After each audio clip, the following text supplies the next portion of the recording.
Bowling line আপটা এক কথায় দুর্দান্ত এবং এই বোলিং লাইন আপ এবারের বিপিএল এ যে কোনো দলকে চ্যালেঞ্জের মুখে ফেলতে পারে, বিপদে ফেলে দিতে পারে। কারণ বাংলাদেশের কন্ডিশনে নাসুম আহমেদ, মেহেদী হাসান মিরাজ, সাইম আইয়ুবের স্পিন খেলাটা সহজ না, very very very difficult. So এই 12 ওভারে আসলে সিলেট টাইটান্স বাজিমাত করে ফেলতে পারে।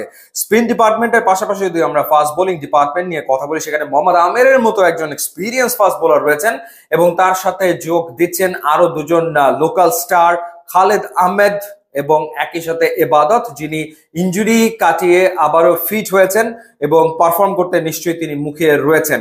সো বোলিং ডিপার্টমেন্ট এক কথায় ফ্যান্টাস্টিক। ব্যাটিং এর কথা যদি বলি, হ্যাঁ ওরকম বোলিং ডিপার্টমেন্টের মতো হয়তো শক্তিশালী না, বাট ফেলে দেওয়ার মতো না। সেখানে পারভেজ হোসেন ইমন রয়েছেন, ন্যাশনাল টিমের ক্রিকেটার। পারভেজ হোসেন ইমনের পাশাপাশি আফিফ হোসেন ধ্রুবকে দলটা পিক করেছে।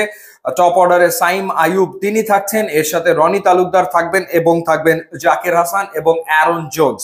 সো এই ব্যাটিং লাইন আপ হয়তো আপনার কাছে number one batting line up of BPL মনে হবে না, কিন্তু এই ব্যাটিং লাইন আপ ম্যাচ জেতার জন্য যথেষ্ট কার্যকর হয়ে উঠতে পারে।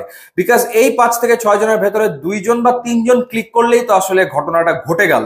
এর ভেতরে যদি তারা ফর্মে থাকে, সাপোজ পারভেজ হোসেন ইমন যদি একটা ভালো বিপিএল কাটায়, বা আফিফ হোসেন ধ্রুব যদি তার সেরা ফর্মে এই বিপিএলটা খেলতে পারে, বা জাকির হাসান বা রনি তালুকদার, তাহলে আসলে কথাই নেই। এর সাথে কিছু ইয়াং ক্রিকেটারদেরকেও দলে নিয়েছে সিলেট টাইটান্স। সেখানে রয়েছেন আরিফুল ইসলামের মতো ক্রিকেটার, আন্ডার 19 থেকে উঠে আসে, তাকে 26 লাখ টাকা খরচ করে নিয়েছে। ওভারঅল এবারে বিপিএল এ সিলেট টাইটান্স খরচ করেছে 2,74,00,000 টাকা। অনেক টাকা খরচ করেছে ব্যাপারটা কিন্তু তা না, 4.5 কোটি টাকার ভেতরে 2,74,00,000 টাকা তারা আসলে খরচ করেছে। নাসুম আহমেদ, মেহেদী হাসান মিরাজ, সাইম আইয়ুব এবং মোহাম্মদ আমির তাদের ডিরেক্ট সাইন।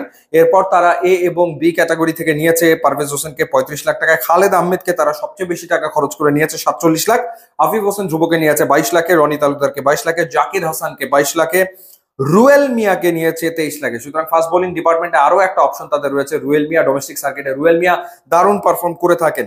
এরপর বললাম আরিফের কথা, তাকে নিয়েছে 26 লাখে, এবাদত হোসেনকে নিয়েছে 22 লাখে, শহীদুল ইসলাম আরো একজন ফাস্ট বোলার তাদের রয়েছে। So fast bowling department very strong, যেখানে 4 জন লোকাল ক্রিকেটার। রাহাতুল ফেরদৌসকে তারা নিয়েছে 14 লাখে, তৌফিক খানকে নিয়েছে 14 লাখে।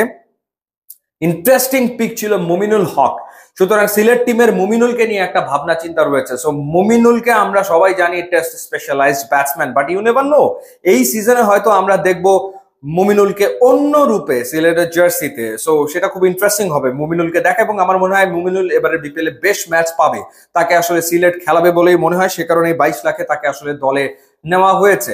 সো ব্যাটিং অর্ডারে মুমিনুলও থাকছে। রবিউলকে নিয়েছে 11 লাখে। অ্যাঞ্জেলো ম্যাথিউস এবং অ্যারন জোন্স তাদের 2 ওভারসিজ ক্রিকেটার। অ্যাঞ্জেলোকে $35,000 খরচ করে নিয়েছে। অ্যাঞ্জেলো ম্যাথিউসকে নিয়ে তাদের প্ল্যান আছে খেলাবে, এবং অ্যারন জোন্স $20,000 দলভুক্ত হয়েছে। সো ওভারঅল যদি বলি, দলটার bowling line up fantastic, batting line up একটুখানি দুর্বল compare to bowling line up, but এই ব্যাটিং লাইন আপে যথেষ্ট হতে পারে যে কোনো টিমকে হারানোর জন্য এবং চ্যাম্পিয়নশিপ ফাইট দেওয়ার জন্য। সুতরাং বিপিএল এর রেসে খুব ভালোভাবেই থাকবে Sylhet Titans. YouTube, Instagram link দেওয়া আছে, আপনারা যোগ দিলে খুবই খুশি হবো। And thanks for watching.